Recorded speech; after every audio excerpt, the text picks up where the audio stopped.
In this chapter, we're going to look at some of the fundamentals of using SQL. SQL is pronounced by some people as just the letters SQL and by some people as SQL.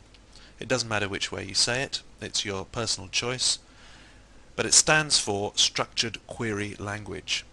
And Structured Query Language is a fourth generation language, which means that in comparison with languages such as C++ or Java, it is a lot easier to read to the untrained eye and is a lot more similar to normal human syntax.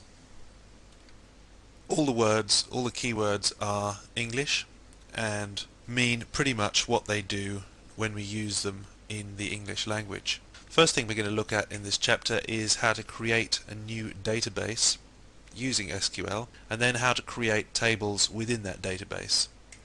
We're going to look at the different kinds of columns we can create within a table, and we're going to examine the use of keys and indexes in tables within our MySQL database. We're also going to look at different ways to manipulate data. We're going to be inserting, retrieving, updating and deleting different elements of data within our database. And finally, we're going to alter the structure of one of the tables that we've created. Before we do any of this though, it'd be a good idea to get familiar with the MySQL monitor.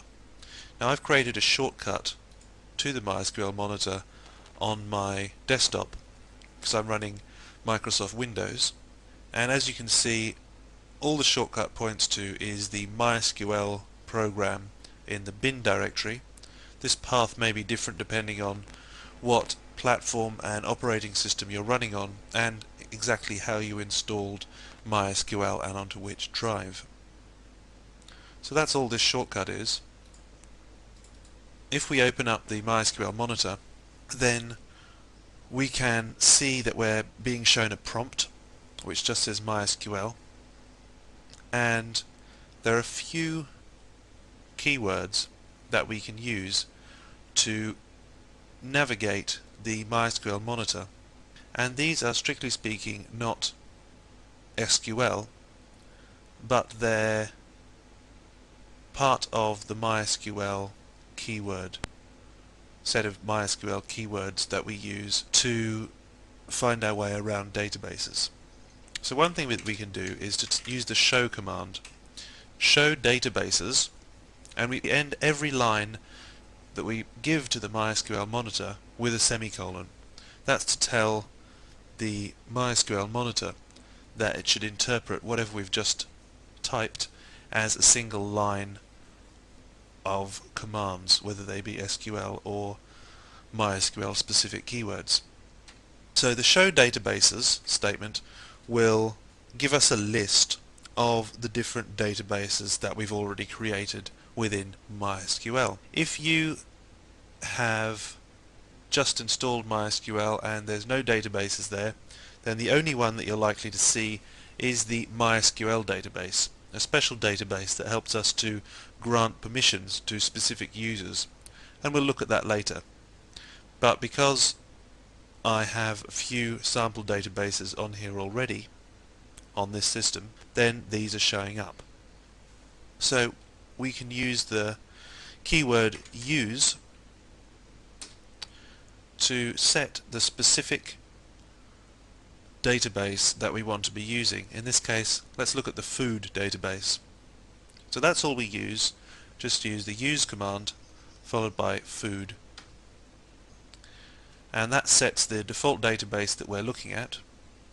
Then we can ask MySQL to show us all the tables, and because we've just specified a default database, that is food, we're going to see only the tables from the food database. So as we can see, MySQL returns a list of all the tables in food. If we wish to, we can get MySQL to show us the way that the tables are made up, the structure of the tables. How we do that is by saying show columns from, for instance, the recipes table. So this show columns command has to be used in conjunction with a specific table.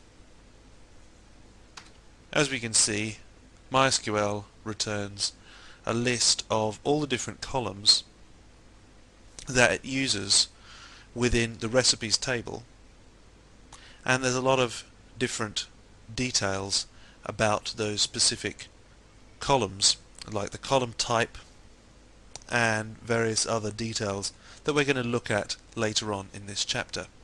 These are a few basic commands that will help you get familiar with the MySQL monitor. In our next movie, we're going to take a look at how we create a database.